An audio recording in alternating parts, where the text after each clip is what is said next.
Well, welcome to the Fuck the Stigma podcast. Today I'm here with Jeremy, and we're going to be talking about Breathworks, kind of focusing on that a little bit. I met Jeremy through one of his classes, and it was a very good experience. Very crazy experience. So I wanted to kind of ask you, like, what is Breathworks? Why do you do it? How'd you get started with doing it? Okay, so first question: what is breathwork? Breathwork is a form of active meditation.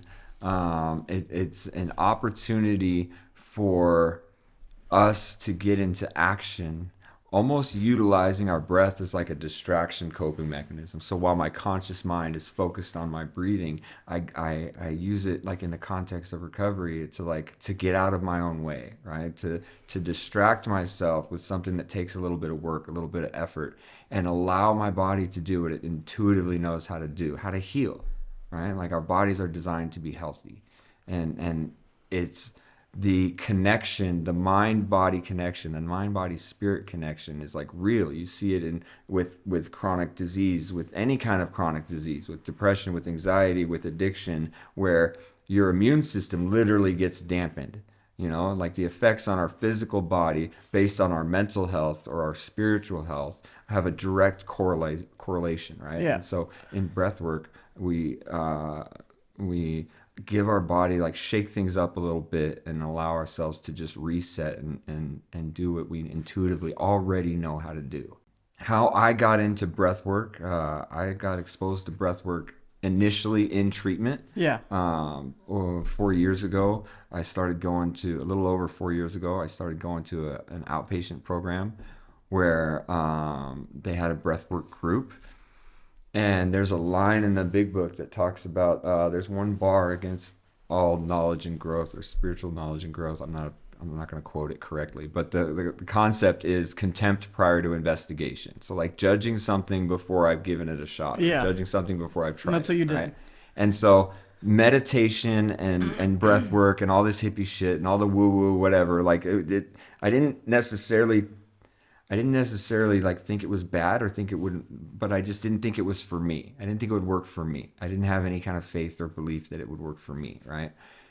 Because did you think like you were different, or just like, Yeah, doesn't seem yeah. like. I mean, that's what the root of it is, right? Like I don't deserve it. Like I mean, we could go real deep into that. Like there's the limiting beliefs. There's the core beliefs that I'm different, or that it wouldn't work for me because I don't deserve it, or like that stuff's for everybody else, but it's just like I'm terminally unique, right? Yes. So I had an experience while I was a client at Detox where I remember having a group on meditation, and in the group, the only thing I remember, we were just talking about, you never know what someone's gonna say that you might click. Yeah. The only thing I remember from the group was that if you count 27 breaths up and 27 breaths back down, it's a 10-minute meditation, right? And so while I wasn't necessarily sold on the idea of meditation, I was desperate enough to try anything. And like a few days later, or the next day, I think, I broke my neck, and I got, like, that's a whole other story. But I got put in a helicopter to be flown to a hospital, and the guy said it was going to be about a 10-minute helicopter ride. Yeah. Right? And so I just latched on to that 10-minute meditation, and I started counting my breaths. And I was probably in shock, and there was probably a lot going on, right? But it was the most, like, I was able to get to a space where I felt a sense of peace and serenity and comfort and calm like I've never known before in that 10-minute meditation, strapped to a stretcher in a helicopter ride, right? Probably jerking around all over the place. And so, like, that was the beginning of kind of like of opening my eyes a little bit more towards what's out there and what's really possible, And so when I got into outpatient and they offered breath work, or I didn't know what it was, but I was willing to do it, right? My first breath work class that I attended, the first group that I went to, I didn't really have like a big emotional or spiritual experience, but I felt kind of funny. And at 60 days clean with a little head change and a little body high. You're like, yes. A little tingling sensation, right? My addict thinking was like, sign me up, Yeah, run that. yeah. Like that changed the way I feel, and I feel great afterwards. It was almost like a runner's high type of experience, right? And so that kind of sold me on it. Like when you're in a meditation, like for example, when you were like in the helicopter, like you were at peace and you were good. Right. Like you weren't focusing on like pain or like, yeah, you could have been in shock. But like where was your head at? And how do you think it like really helped? What came to me later was in another group, in a meditation group. Like nothing that I have today is original. Like my entire recovery is things that I heard or learned from other people. Yeah, it's like passed down. Right? And so I'm gonna do that a lot. Like I'm gonna quote about this guy said this. Yeah. I learned this in this group or whatever, right? But I was in a meditation group, and part of the practice was around letting go. Was about like noticing a thought that came up or noticing a feeling that was present in my body, and then not attaching to it, right? And in refuge recovery and like the Buddhist culture, they talk about how attachment is the root of suffering, right? Yes. Like pain is a requirement of life, but suffering is optional. Suffering is where we relive the same pain over and over again, you know? And I agree with that, but I feel like is like being too detached like exactly healthy. I can do anything addictively, right? Yeah. Like I can use people, places, and things to change the way I feel, just like I could drugs and alcohol, right? And so I can take a sense of non-attachment, which is like the healthy version of it, right? And turn it into detachment, where I'm avoiding, or I'm running, or I'm hiding, or I'm trying to escape from something, some feeling, right? What's the definition of non-attachment? Non-attachment is, for me, and then depending on what guru you talk to or what book you read or whatever, like it's probably going to be something different. But for me, non-attachment is about recognizing that I'm having a thought or a feeling or there's a sensation present in my body, and then not allowing it to overwhelm me, not allowing it to control my behavior, right? Yeah.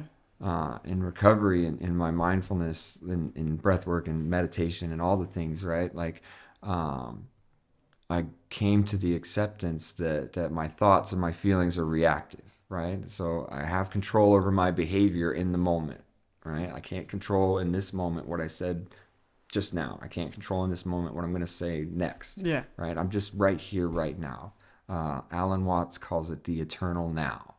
Right? We're always right here, right now. This is where I live. This is where, I get to exercise the freedom that my recovery has given me.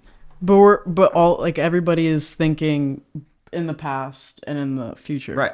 So when I start to worry about the future, when I create anxiety, when I allow the fear of the future to dictate my behavior in the moment, right? Then I'm a slave to that. When I'm ruminating or getting stuck in the past, I get depressed, and neither one of those realities exist. Yeah. There's no future reality that exists right now. There's no past reality that exists right now. There's my relationship to my experience, the emotions that I have attached to whatever experience I went through, right? But yesterday's already gone. It's written. It's done. Yeah. And so the other huge aspect of any kind of of my mindfulness journey is just being able to be present, learning to be present. How do I do that? By focusing on what's going on right now, by practicing on little things, doing a guided meditation where I do a body scan, focusing on my big toe, and then focusing on my kneecap, and then focusing on my left arm and then right arm or whatever, like all that stuff is like weight training. It's like exercise for my awareness to focus on what I tell it to focus on, what I want it to focus on, instead of what my monkey mind or my depression or my anxiety wants it to focus on. Right? Yeah. And so like that's all a big part of it. It's been a practice though, right? Yeah, absolutely. Like I wasn't born with this skill. Like the person that I am today is greatly is a result of these practices, right? Is a result of the culmination of everything I've learned along the way in my journey, right? But like in active addiction for 36 years of my life, like I trained myself to be a certain way. I wasn't born hustling. I wasn't born stealing or finding a button that made me feel good and then just pushing it over and over again until my fingers bled. Like that defines my addiction, right? And so like I had to learn to do that, in the lifestyle that my addiction took me into. Like I had to learn to be reactive. I had to learn to be instant and violent and because anything less than ultimate action was weakness, and I couldn't survive if I was weak, right? So I had to train myself to be that way. Like it took years, right? Like I've been in a lot of fights and I didn't win most of them. Yeah. So like I had to train myself for years to be that way. And it's the same thing in my recovery, right? Like I have to train myself to be differently. Yeah, and then you're unlearning all of those old behaviors. Yeah. It's trickier. Yeah. With the thing with being present, like like right now, like I've been overall kind of like not feeling the best. Like I've been focusing on the past. I've been dwelling on the past and like having a lot of anxiety about my future and like the next steps to take. So I'm like not in the now. Like right. Really in like the now is like we're sitting in this room and we're doing a podcast. Like, right. It's perfect. Like I feel pretty good. I have LaCroix, my vape if I need to hit it. Like I have a heater on me. It's like I'm doing good, but I still feel like I like the thoughts of like after this, what am I gonna do? Right. Like it's hard to stay in the present moment, even though it's all okay, like right here, right now. Right. Like how was that for you, like today? Like staying in the now? I'm still human. Yeah. I mean, it's not. I was reading this book on Marcus Aurelius, and it was talking about, and then I read the same thing in this book called The Way of Mastery. But it was basically like the student becomes the master when he realizes that he's forever going to be a student. Like I'm never going to stop growing. I'm never going to stop learning. I'm never going to stop changing and shifting and expanding and becoming more of who I want to be. Right. And so like I don't think I'll ever not get anxious. I don't think I'll ever not experience fear or regret or shame or guilt, I don't think I'll ever, in recovery, we talk about like, in the steps, we talk about giving, allowing our higher power to remove our character defects, and like, I don't think I'm ever, like, I think those are a part of me. Like, and I don't think I'm ever going to be rid of them. You don't think so? No. Like, give one for example.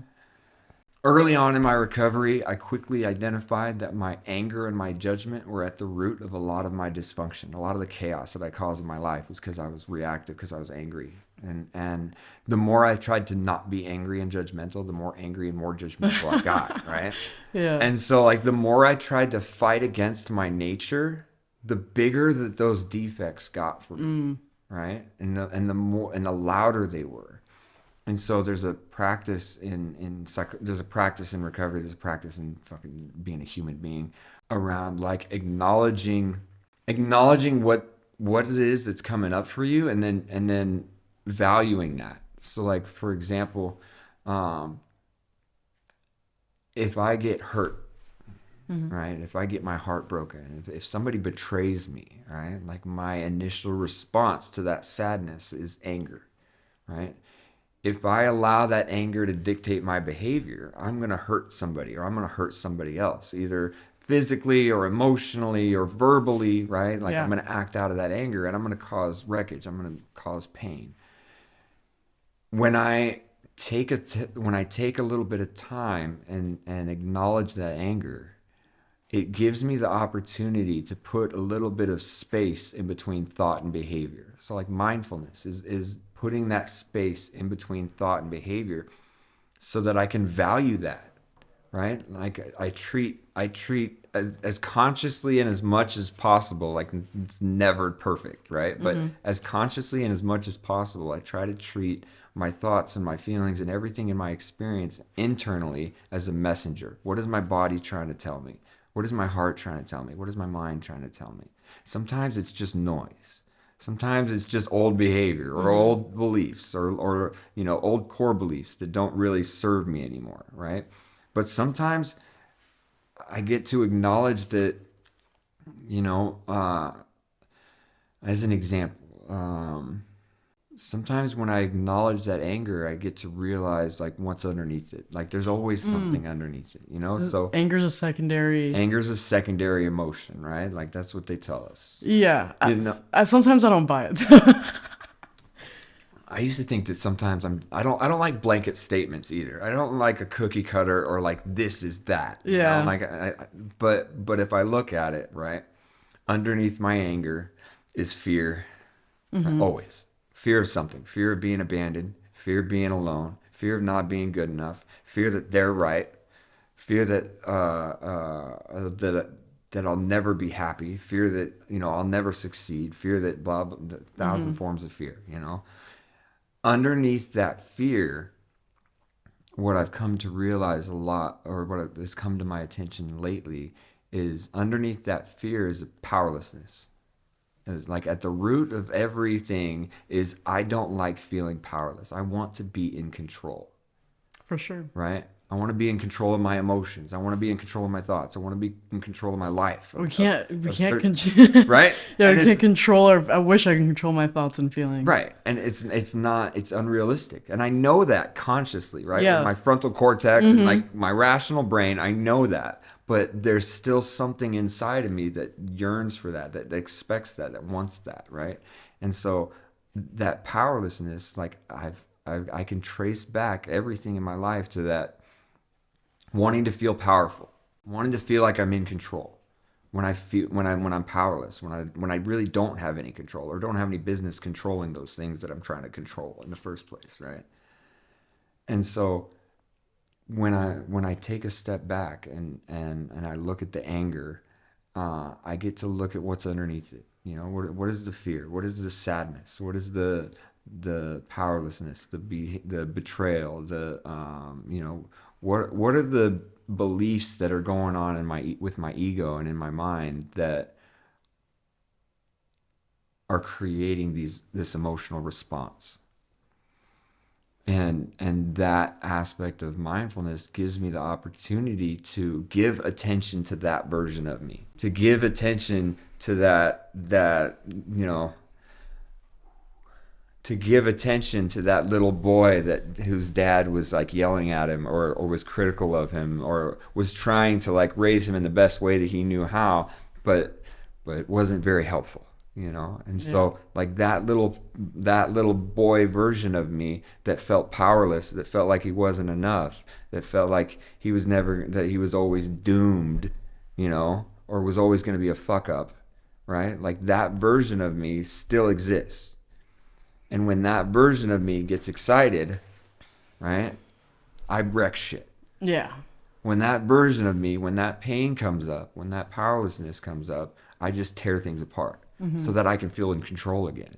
Because if at least if I'm burning it to the ground, then I'm in control. Yeah, right? Like I did that. Yeah, yeah, for sure. So like, when I'm able to take a step back and do some writing that I hate to do, my sponsor's notorious about hanging up on us.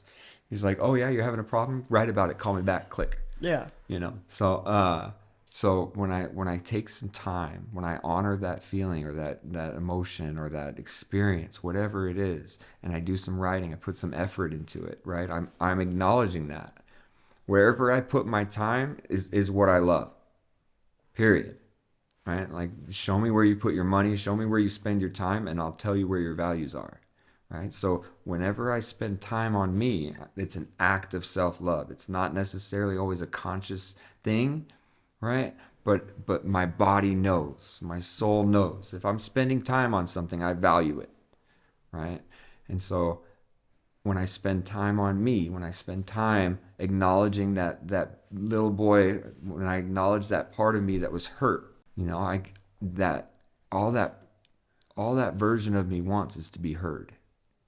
you know? Mm-hmm. And when I take time to do that, then the noise starts to get a lot quieter, you know? And meditation for me in the beginning, without, being in shock probably, was impossible, right? Like breath work, like I'll get into breath work in a second, but just a regular like guided meditation was impossible for me. Yeah, hard to get into. Because as soon as I get quiet on the outside, I close my eyes, I try to relax, my insides just get real fucking loud, you know? And I ran from that noise for my life, Yeah. for most of my life. What's the goal of meditation? Because sometimes in the beginning I thought it was to shut my mind up. Like it's supposed to be silent in there. But like what's the actual goal of it? The purpose of meditation? For me, the purpose of meditation is has a few different points, right? One of them is to exercise my awareness. One of them is to train myself to focus on what I want to focus on.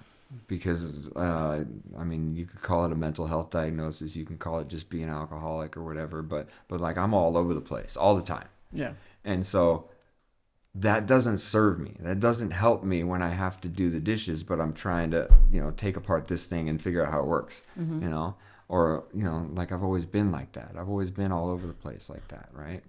My mind always going in like a million different directions. And so meditation for me gives me the capacity to stay focused.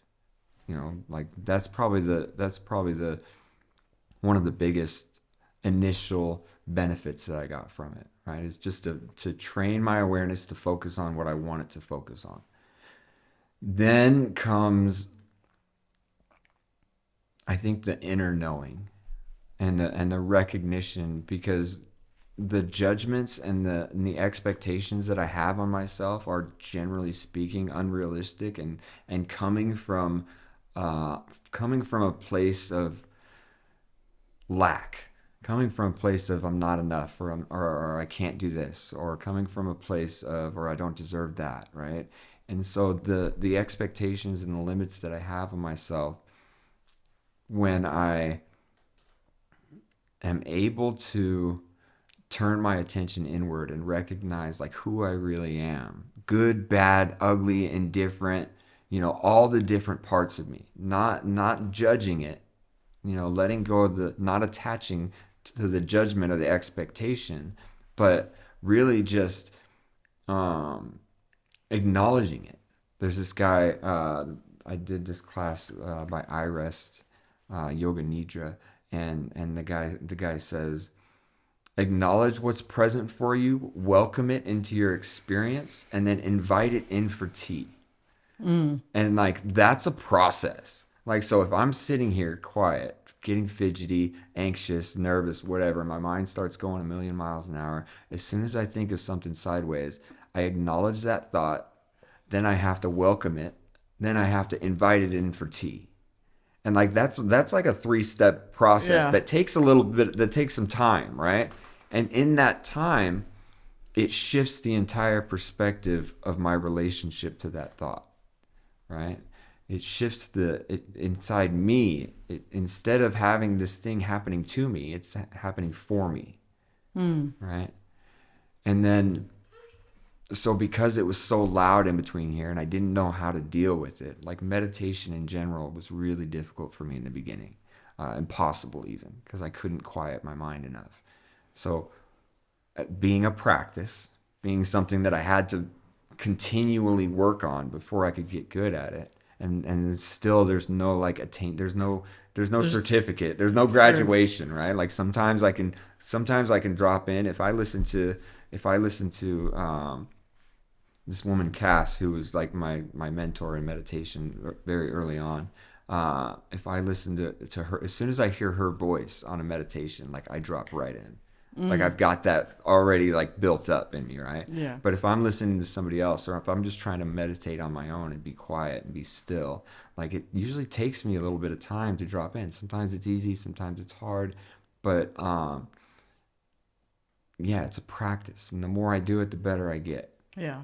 There's you don't like get meditation. Yeah. Do monks get it like ever? Is there they're constantly practicing as well? I think so. I really do. I really think so. I think that like living in a monastery and I don't know because I've never done it, right? I just had a client who there's a Shaolin monastery in New York who allowed people to do like 2-week retreats into the monastery. Dude, And like I was like, that sounds dope. that sounds I awesome. want to do that. I would do that. Right? I would do that in a heartbeat.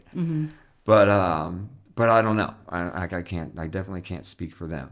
Yeah. I'm a firm believer and there's this guy Shi Heng Yi who I think I said that right.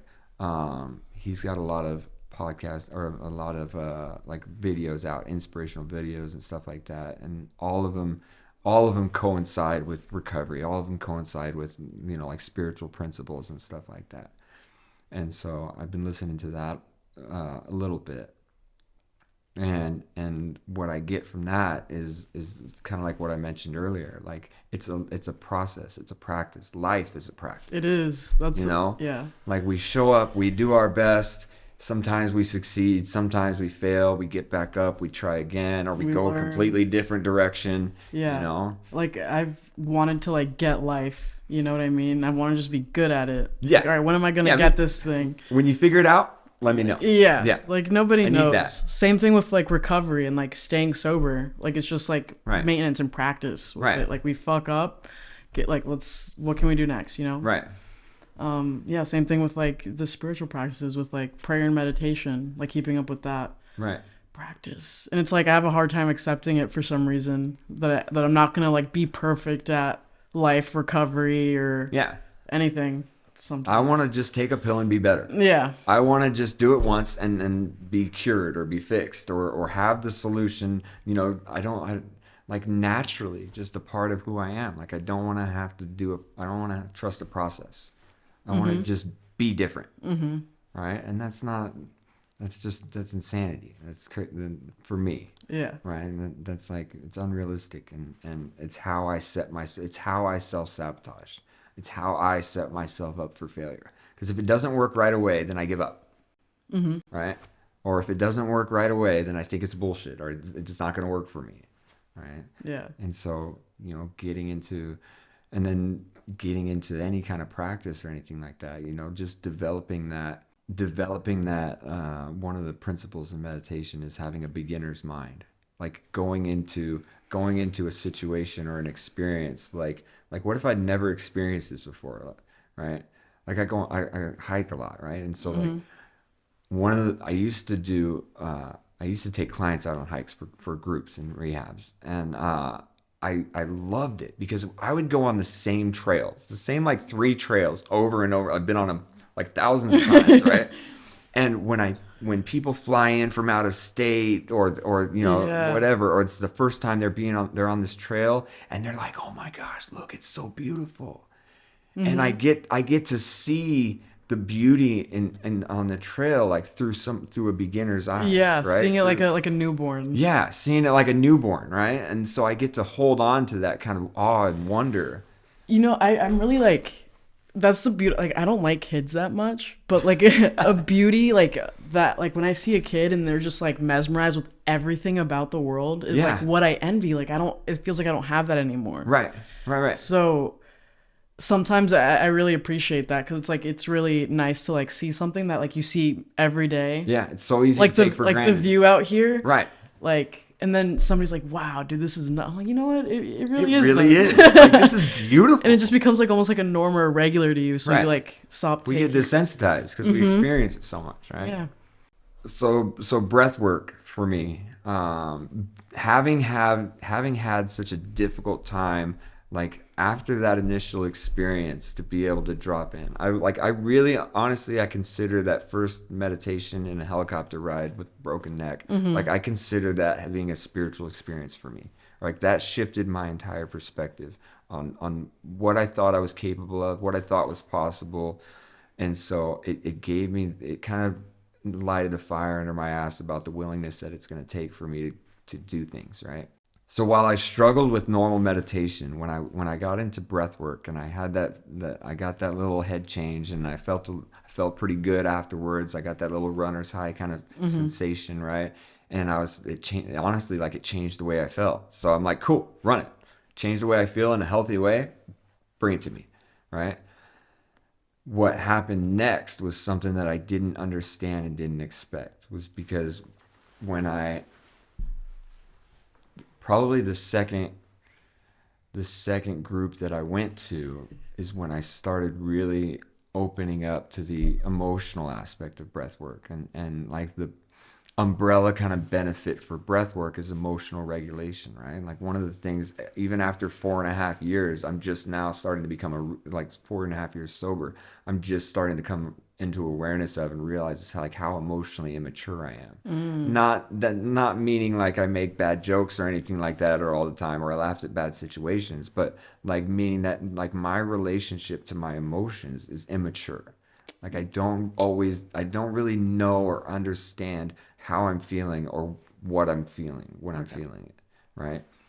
And so having lived a life from for what, 23 years where I was consistently doing things to change the way I felt.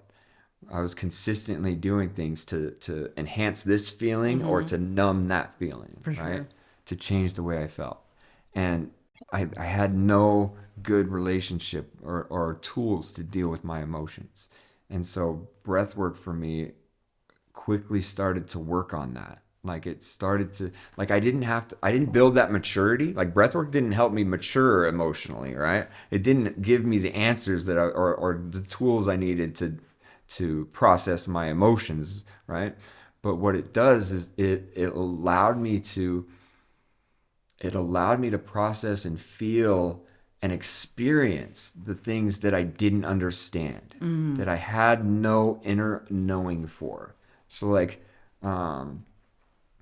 so the first month, the next like 5 or 6 groups that I did, right, were extremely emotional for me, right?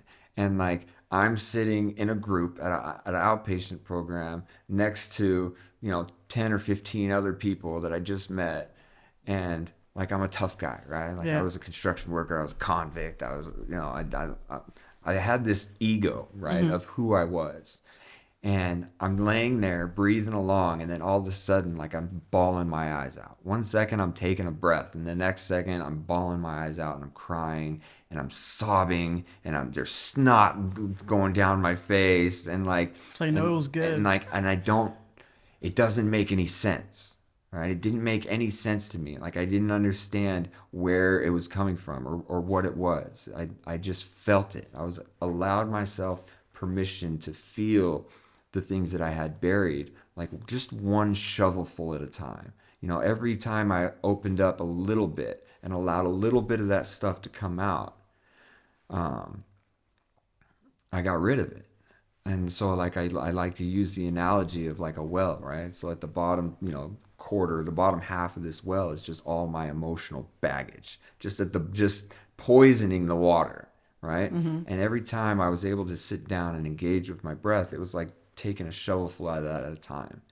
And then I got to a point where I stopped having those emotional experiences, right? And they varied from like sorrow to guilt to shame to sadness to all that stuff to forgiveness, right? Like one It time, eventually led to forgiveness. yeah, one time, like I was bawling and I just kept saying over and over again, I'm sorry, I'm sorry, I'm sorry, I forgive you, I forgive you, I forgive you, right? And like I wasn't consciously doing that. Like it was just it was almost like it was happening to me, right? And then by this time, like I don't know, maybe like 6 months into my sobriety, so after doing breath work for like 4 months, I was driving home from work and I was driving down the hill, and like my scatterbrained, my go get 'em, my maybe even a little aggressive personality, right? Like I don't ever drive the speed limit, Yeah. right? And I don't ever drive in the slow lane, right? Ever. And I'm driving, and that just who I was, right? And I caught myself. It was like a total just like personality check for me, because I'm driving home from work. It's like midnight, driving back to the sober living after working a swing shift as a tech, right? And I'm going like 60 miles an hour in the second to slow lane. There's no traffic. and I'm just cruising. Like that was probably the first time in my life that I've ever noticed that I was just enjoying the journey. Yeah. Right? I wasn't so focused on the goal, on the Like, destination, yeah. and had to get there as fast as possible that I missed the entire journey. Right? And so another of the benefits that meditation, that mindfulness has given me is just the capacity to be present and enjoy the journey. Like this is where life happens for me, right now. Not any goal I set is momentary. Any victory I achieve, anything I overcome at the end of it is a blink of an eye. Yeah, like it it's happens cool. and then it's gone. Yeah. It's cool and then it's gone. Yeah, it is all right? about the journey. So it's given me the capacity to enjoy the journey, and like I won't trade that for anything. Like I never, the value that I place in the gifts that I've been given through this practice, like the ability to heal. Like we don't do this. I didn't do it alone, right? Mm-hmm. Like I can't do this alone. Like left to my own devices, I will end up sick for sure, right? But I have a part to play, right? And breathwork helped me learn that I could take back control, that I could feel these things, that I could honor my value, that I had value, and that I had a part to play in my own healing, in my own process, right? It wasn't just listen to other people and follow suggestions and be a robot. Like I know how to be an animal. Like I know how to follow suggestions. I'm a pretty good programmer. I've done it for years, in different institutions. And so like breathwork for me, like gave me that freedom. And the very real, after a lot of therapy afterwards, right? I came to the conclusion that like what we discovered was that the core belief, the limiting belief, the law in my subconscious, in the back of my mind, was that if I allowed myself to feel that knot, if I allowed myself to touch those wounds that I had buried, if I allowed myself to open up and cry even just a little bit and be that vulnerable to that thing that always allowed me to tap into my anger, that always allowed me to react, that always allowed me to survive when I needed to survive, right? If I touched that, if I opened up, if I allowed anybody else to touch it, like it would kill me. Like that was my belief. That was the law in the back of my head, that like no matter what, that thing, that knot that I had inside of me, that wasn't like one thing either. It was everything over a lifetime of wreckage that I just buried and stuffed and held on to because it hurt and it was uncomfortable. And no matter how little or big it was, if it hurt and it was uncomfortable, it goes in the box. Yeah. Right? Because I don't like feeling any kind of discomfort. Isn't it crazy that we try so hard just to avoid a feeling? Yeah. Like we know we're not going to die from it. Well, consciously I do. Yeah. Yeah. Like I know that now, right? But I didn't know that before. Like before, like I could probably very honestly say that I thought that it would kill me. And I protected that at all costs. Whether that was building walls, whether that was destroying relationships, whether that was using and drinking, whether that was numbing out or checking out or avoiding confrontation or creating confrontation, like I've found a myriad of ways to avoid that discomfort, Yeah. And the reality of it is that if I don't allow myself to feel my feelings, if I don't allow myself to process my sadness and my hurt and my anger or whatever it is, it doesn't go anywhere. Like it'll just come out somewhere else. Yes. Like it'll give me another chance to deal with it. Yeah, for sure. Later. And hopefully I don't create too much wreckage until then. Mm-hmm. But today I had a guy. Oh, this was rough. I was managing a sober living for a while, and there was a guy that relapsed, and he was a great dude, and he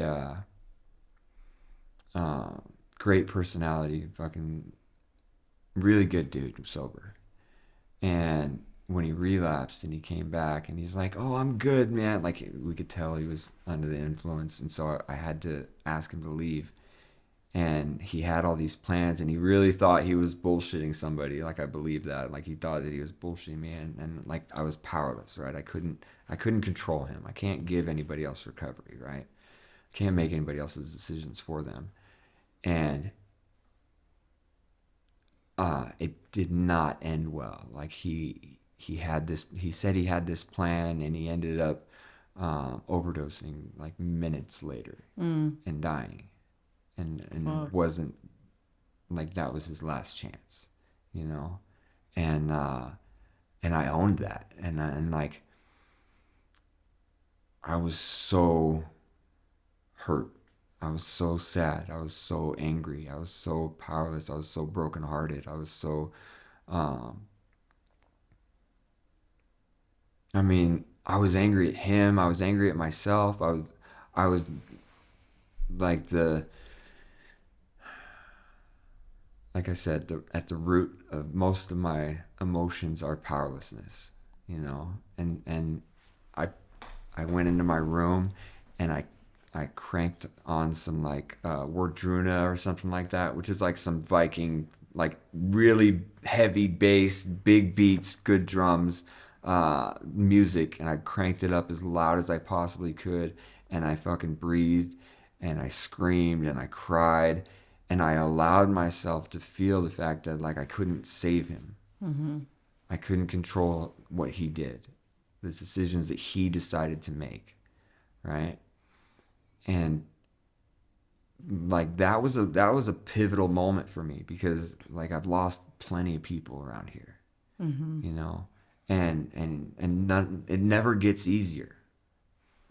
Like, this is not a joke. I'm not gonna be that next person for anybody, you know, and I don't have to be, right? Like, I have a solution today. Like, breath work is a huge part of my recovery, but it's just one piece, you know.